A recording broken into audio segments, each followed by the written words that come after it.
Balanced diet ಅಂದರೆ ಏನು ಅಂತ ತಿಳಿಸ್ಕೊಡ್ತೀನಿ. ಎಲ್ಲ ಯೂಶುವಲಾಗಿ ಏನು ಅಂದ್ಕೊತಾರೆ, ಡಯಟ್ ಅಂದರೆ ಕೇವಲ ಸಾಲಡ್ ತಿನ್ನೋದು ಮತ್ತು ಫ್ರೂಟ್ಸ್ ತಿನ್ನೋದು ಅಂದ್ಕೊಳ್ತಾರೆ. ಅದು ತಪ್ಪು. ಬ್ಯಾಲೆನ್ಸ್ ಡಯಟ್ ಅಂದರೆ ನೀವು ತಿಂತಕ್ಕಂಥ ಆಹಾರದಲ್ಲಿ ಮ್ಯಾಕ್ರೋ ನ್ಯೂಟ್ರಿಯೆಂಟ್ಸ್ ಮತ್ತು ಮೈಕ್ರೋ ನ್ಯೂಟ್ರಿಯೆಂಟ್ಸ್, ಇದ್ರ ಜೊತೆ ವಾಟರ್, ಇದು ಮೂರು ಕೂಡ ಸರಿಸಮವಾಗಿರೋ ಥರ ನೋಡ್ಕೊಂಡ್ರೆ ಬ್ಯಾಲೆನ್ಸ್ ಡಯಟ್. ಫಸ್ಟು ನಿಮಗೆ ಮ್ಯಾಕ್ರೋ ನ್ಯೂಟ್ರಿಯೆಂಟ್ಸ್ ಅಂದರೆ ಏನಂತ ಹೇಳ್ತೀನಿ. ಮ್ಯಾಕ್ರೋ ನ್ಯೂಟ್ರಿಯೆಂಟ್ಸಲ್ಲಿ ಬಂದು ಪ್ರೋಟೀನ್, ಕಾರ್ಬ್ಸ್, ಹೆಲ್ದಿ ಫ್ಯಾಟ್ಸ್ ಬರುತ್ತೆ.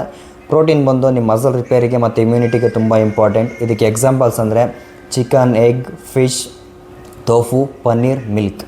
ಎರಡನೇದಾಗಿ ಬಂದು ಕಾರ್ಬ್ಸ್ ನಮ್ಮ ಬಾಡಿಲಿ ಎನರ್ಜಿ ಸೋರ್ಸ್ ಅಂತ ನಿಮ್ಗೆ ಮೊದಲೇ ಹೇಳಿದ್ದೀನಿ. ಕಾರ್ಬ್ಸ್ಗೆ ಎಕ್ಸಾಂಪಲ್ ಬಂದು millets, oats, brown rice, sweet potato.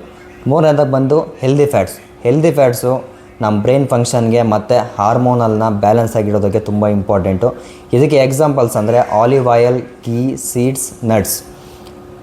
Last topic ಬಂದು ಮೈಕ್ರೋ ನ್ಯೂಟ್ರಿಯೆಂಟ್ಸ್ ಅಂದರೆ ವಿಟಮಿನ್ಸ್ ಮತ್ತು ಮಿನರಲ್ಸ್. ನಮ್ಮ ಬಾಡಿಗೆ ಮೇಯ್ನಾಗಿ ಬೇಕಿರೋ ವಿಟಮಿನ್ಸ್, ಮಿನರಲ್ಸ್ ಯಾವ್ದು ಅಂದರೆ vitamin D, vitamin B12, vitamin B6, zinc, iron, magnesium. ಇದು ನಮ್ಮ ಬಾಡಿಗೆ ಡೈಲಿ ಬೇಕಾಗಿರ್ತಕ್ಕಂಥ ವಿಟಮಿನ್ಸ್ ಆ್ಯಂಡ್ ಮಿನರಲ್ಸ್. ಇದೆಲ್ಲ ಕೂಡ ನಮ್ಮ ಮೀಲಲ್ಲಿ ಸರಿಯಾಗಿರೋ ಥರ ನೋಡ್ಕೊಳೋದೆ ಬ್ಯಾಲೆನ್ಸ್ಡ್ ಮೀಲ್ ಅಂತ ಕರಿತೀವಿ. ನಿಮಗೆ ಬ್ಯಾಲೆನ್ಸ್ಡ್ ಮೀಲ್ ಎಕ್ಸಾಂಪಲ್ ಬೇಕಂದರೆ ನಿಮ್ಮ ಕ್ಯಾಪ್ಷನಲ್ಲಿ ಮೆನ್ಷನ್ ಮಾಡಿರ್ತೀನಿ, ಹೋಗಿ ಚೆಕ್ಔಟ್ ಮಾಡಿ. ಧನ್ಯವಾದಗಳು ಸ್ನೇಹಿತರೆ.